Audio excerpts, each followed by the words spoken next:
السلام عليكم، مرحبا بكم شيوات اسيل. واش مبروكه بالصحه والسلامه وكل ما تمنيتو ان شاء الله. الوصفه اليوم هي الفقاس مربع بريستيج بالمكسرات. نبقاو مع الوصفه على بركه الله. اول حاجه كنديرها هي كناخذ هاد الليمون الخاصين بالفقاس جويف او الفقاس مربع، كندهنهم بالزبده والدقيق كنحطهم على جنب. عندنا 3 ديال البيضات، 150 غرام ديال المكسرات. هنا عندي انايا اللوز والنوازيت والكاجو، ديروا اللي بغيتو.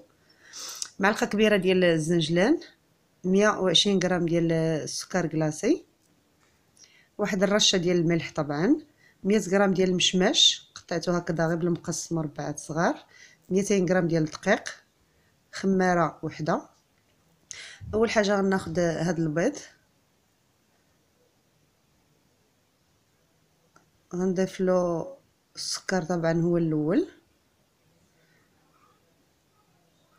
وداك الرشه ديال الملح، وداك المعلقه ديال الزنجلان، وغنخلط غير عفوا الطراب اليدوي حتى تنسجم العناصر كامله. هي صراحه انا نسيت ما غربلتش السكر كلاصي، ما ديروش هذا الخطا بحالي، غربلوه باش ما يتكور لكم شويه عندكم. صافي غنخلط داك الخماره مع الدقيق وغنغربلو فوق هاد البيض.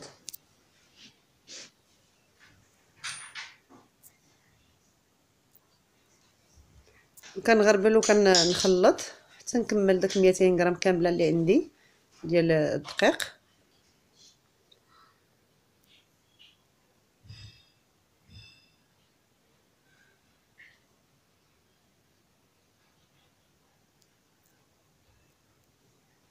صراحه هذا الفقاس احسن حاجه فيه انه ما كيجيش فيه الكسور نهائيا، وكيجي راقي في المنظر ديالو في الحطه، وصحي. لا عطينا لوليداتنا صحي لانه فيه، انتم شفتوش هاد الانواع ديال المكسرات اللي هما صحيين. صافي من بعد ما كملت هاد الكميه كامله اللي عندي ديال الدقيق، انتم كتشوفوا الشكل ديال العجين كيكون خفيف شويه، ما كيكونش عجينه مجموعه. وما تحركي بغيتي شويه ديال الكتاف لان قاصح شويه ثقيل ثقيل في التحريكه، اما هو الخليط راه ماشي عجينه. دابا غنضيف داك المكسرات اللي عندي، وغنضيف داك المشماش، وغنكمل غير بسباتول.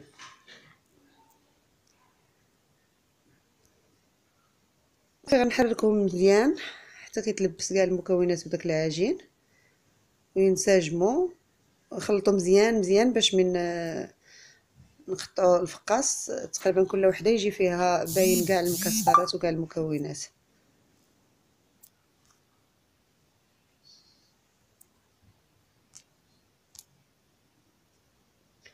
غنجيب دابا لاطا اولا الطاوه اللي غتدخل الفران، غنفرش لها ورق الطبخ اولا طابي ديال السيليكون اللي عندكم، وغنبدا نعمرهم بهذا الشكل غير بمعلقه. ما كنعمرهمش كاملين، تقريبا ثلثين باش كنخليو المجال فين يتنفخ داك الفقاس ويطلع.